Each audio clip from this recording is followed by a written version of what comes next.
श्री कृष्ण गोविंद हरे मुरारी, हे नाथ नारायण वासुदेवा, हे नाथ नारायण वासुदेवा। बोलिए सच्चिदानंद भगवान की जय, बोलिए परमपिता परमेश्वर की जय, बोलिए विष्णु भगवान की जय।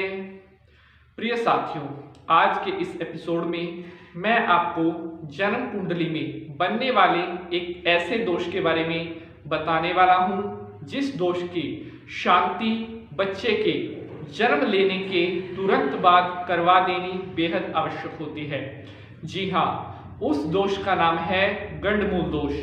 जिन बच्चों का जन्म गंडमूल नक्षत्रों में होता है उनकी शांति कितने दिन में करवा देनी चाहिए, गंडमूल शांति की पूजा में क्या क्या सामान चाहिए होता है, और जिन बच्चों का जन्म गंडमूल नक्षत्र में होता है उनके पिता को कितने दिन तक अपने बच्चे का मुख नहीं देखना चाहिए, ये सारी बातें आज के इस एपिसोड में मैं आप सभी भक्तों को बताऊंगा। प्रिय साथियों, वीडियो को प्रारंभ करने से पूर्व जो भी भक्त पहली बार पंडित नीति शास्त्री चैनल पर जुड़े हैं, इसी तरह की ज्योतिष से जुड़ी हुई, व्रत, तीज, त्योहार से जुड़ी हुई सभी महत्वपूर्ण जानकारी प्राप्त करने के लिए अभी चैनल को सब्सक्राइब करें और वीडियो का नोटिफिकेशन सबसे पहले प्राप्त करने के लिए घंटी का निशान भी जरूर दबा लें। भगवान भोलेनाथ को नमस्कार करते हुए आज के इस एपिसोड की शुरुआत करते हैं। ओम त्र्यंबकम यजामहे सुगंधिम पुष्टिवर्धनम उर्वारुकमिव बंधनान् मृत्युरमोक्षेयमामृता। बोलिए भोलेनाथ भगवान की जय।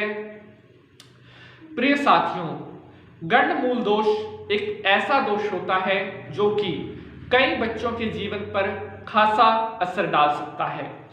अगर इसकी शांति ना करवाई जाए तो आगे चल करके यह दोष कई विकट परिस्थितियों को पैदा कर सकता है। बच्चों के लिए आने वाले फ्यूचर में कई बार इस दोष की वजह से कई समस्याएं खड़ी हो सकती हैं। प्रिय साथियों, अब मैं आपको बता देता हूं कि ऐसे कौन से 6 नक्षत्र हैं जो कि गंडमूल नक्षत्रों की श्रेणी में आते हैं, जिनमें बच्चे का जन्म होने पर तुरंत इन नक्षत्रों की शांति पूजा करवा देनी चाहिए।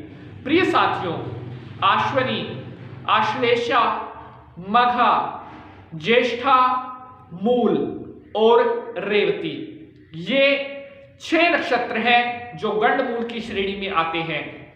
नक्षत्र एक बार फिर मैं रिपीट कर देता हूं, अश्विनी, आश्लेषा, मघा, ज्येष्ठा, मूल और रेवती, ये 6 नक्षत्र गंडमूल की श्रेणी में कहे गए हैं। और ऐसा माना जाता है कि अगर इन नक्षत्रों में से किसी नक्षत्र में भी बच्चे का जन्म होता है तो वह बच्चे के स्वास्थ्य पर तो भारी रहता ही रहता है, साथ में कहीं ना कहीं माता पिता के स्वास्थ्य पर भी उसका बुरा असर हो सकता है।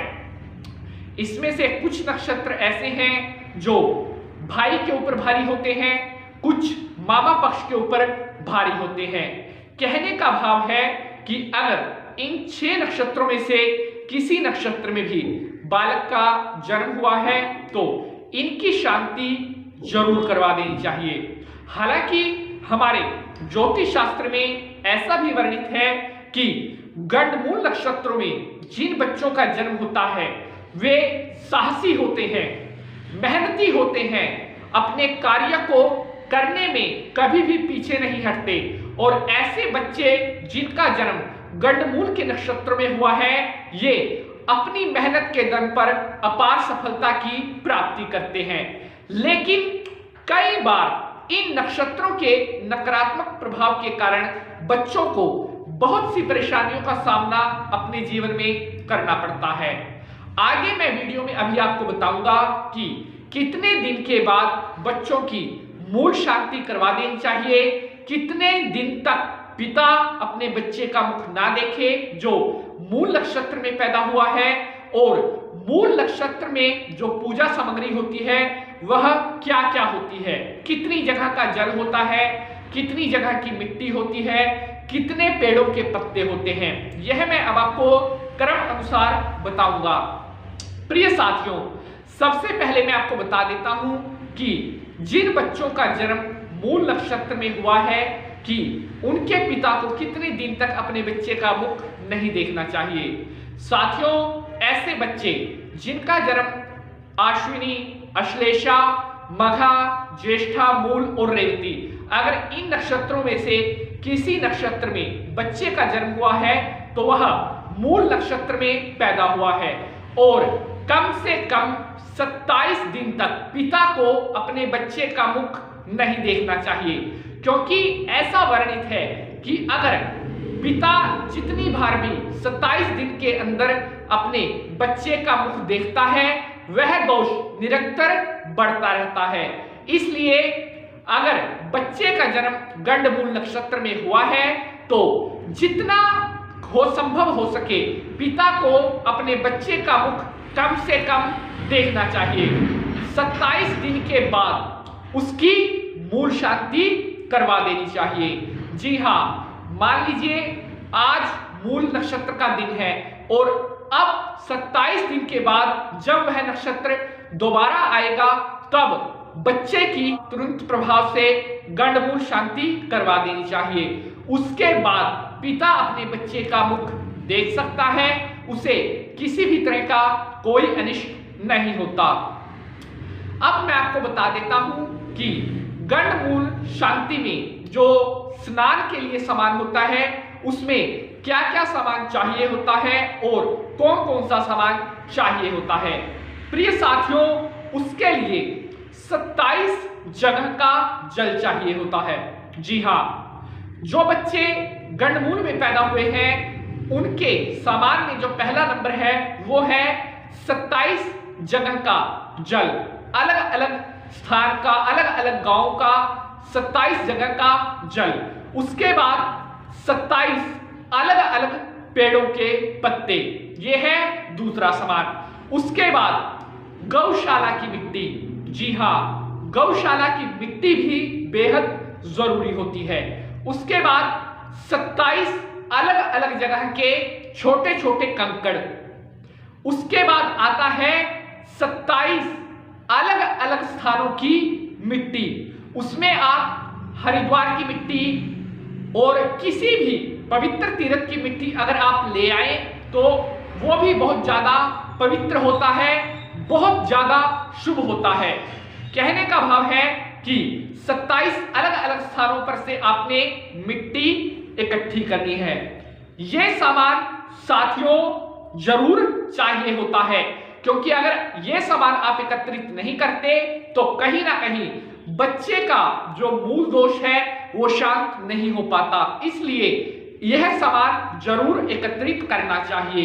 तो साथियों, इस प्रकार से यह स्नान का सामान मैंने आपको बताया है और इसके बाद 27 दिन के बाद जब पुनः वह नक्षत्र आता है तो विधिवत रूप से बच्चे को मंत्रोच्चारण के साथ स्नान करवाना चाहिए और उसके बाद हवन करना चाहिए।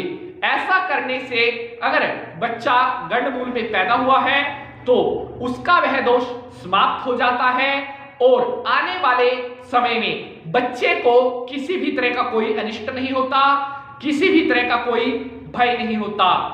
27 दिन के बाद गंडमूल शांति हो जाने से बच्चा तंदुरुस्त होता है और साथ ही साथ माता पिता को भी भगवान की कृपा की प्राप्ति होती है।